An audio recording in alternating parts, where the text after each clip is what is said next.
Wie is er kleiner, Veggie of Nala? Nala is kleiner dan Veggie. En inclusief dit katje, welke is er dan het kleinst? Ikke. Het witte katje is het kleinst.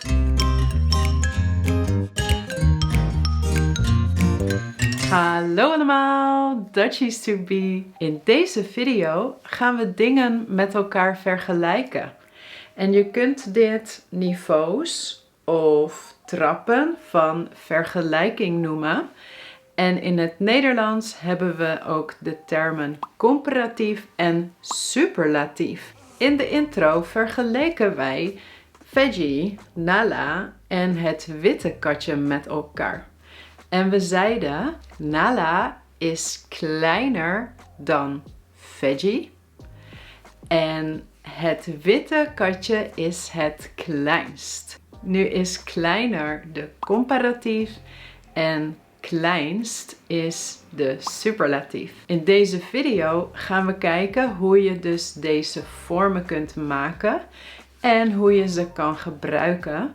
Maar dit is deel 1 over de comparatief en superlatief. Ik zal later nog een andere video maken waarin we nog net iets dieper duiken in de materie. De basis van een comparatief en superlatief is altijd een adjectief of adverbium. En we noemen dit ook wel een bijvoeglijk naamwoord en een bijwoord. En dat hebben we ook gezien in kleiner en kleinst. De basis van de comparatief en superlatief hier is namelijk het adjectief klein. In les 16 van de beginnerscursus heb ik jullie heel belangrijke adjectieven geleerd. En als je de video daarover wilt kijken, deze video, dan moet je in de beschrijving kijken naar de link om deze belangrijke adjectieven te leren. En van al deze adjectieven kun je dus comparatieve en superlatieven maken. De meeste comparatieve en superlatieven zijn regelmatig. En die maak je als volgt. Je hebt het basisadjectief en dan plak je er daarachter voor de comparatief.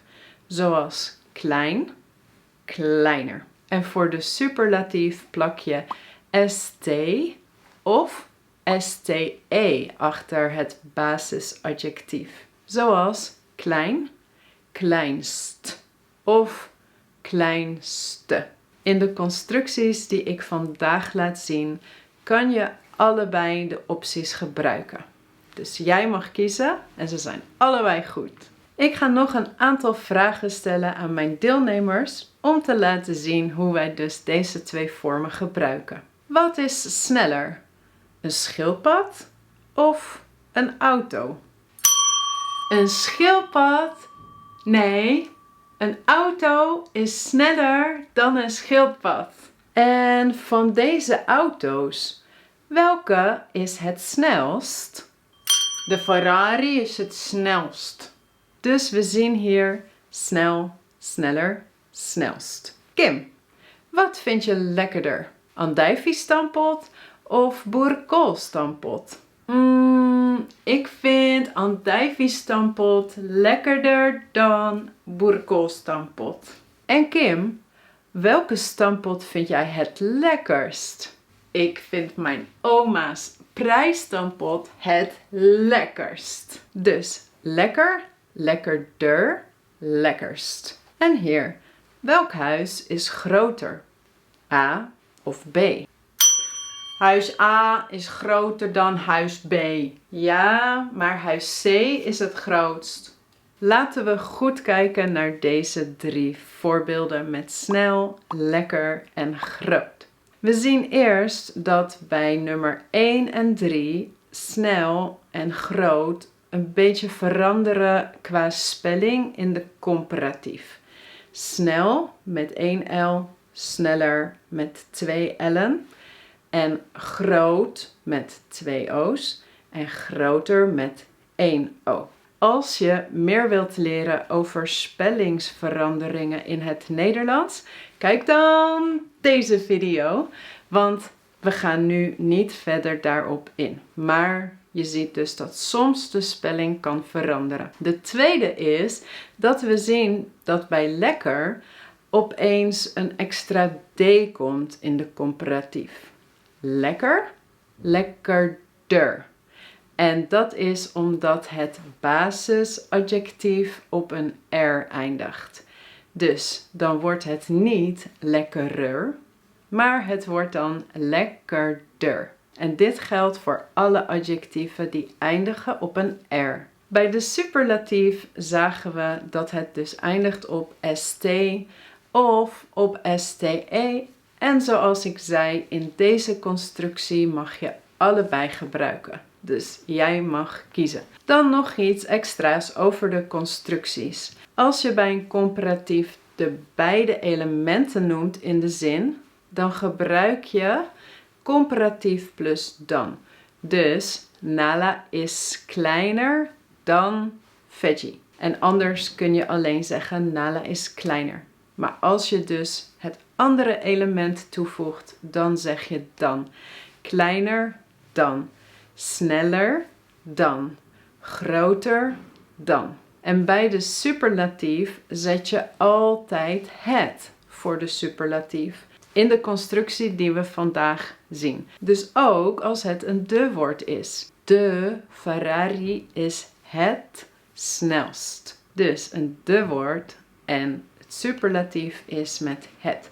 En dat komt omdat de superlatieven gezien worden als het woorden. Maar als je de superlatief voor het zelfstandig naamwoord zet, dan gebruik je wel het lidwoord van het woord. Dus dan wordt het, bijvoorbeeld met de auto, deze auto is het snelst. De auto is het snelst, maar de snelste auto. Dit is ook weer iets voor video 2, maar ik wilde dat kort alvast zeggen. In de constructie van vandaag zeg je dus het plus superlatief. Dit waren de regels voor alle vormen, behalve 4. Er zijn 4 uitzonderingen met onregelmatige vormen. En dat zijn goed, weinig, veel en graag. En ik zal van alle 4 een voorbeeld geven. We beginnen met veel. Ik hou veel van fietsen, maar ik hou meer van yoga. En ik hou het meest van niksen. Niks is niks doen. Veel, meer, het meest. Ik sport weinig, maar mijn buurvrouw sport minder dan ik. En mijn buurman sport het minst. Dus ik sport weinig, mijn buurvrouw sport minder dan ik. En dit is belangrijk om te onthouden. Dan ik, niet dan mij, dan ik. Maar mijn buurman sport het minst. Weinig, minder, minst. Dan gaan we naar goed. Ik vind Nemesis goed. Maar ik vind Norwegian Wood beter. En ik vind Lolita het best. Dus goed, beter, best. De laatste vorm is graag. En die is iets gecompliceerder, omdat er niet een letterlijke vertaling is naar het Engels. Ik kijk graag docu's. Docu's zijn documentaires. Ik kijk graag documentaires. Maar ik kijk liever films. En ik kijk het liefst series op Netflix. Ja, dus ik kijk graag docu's, maar ik kijk liever films.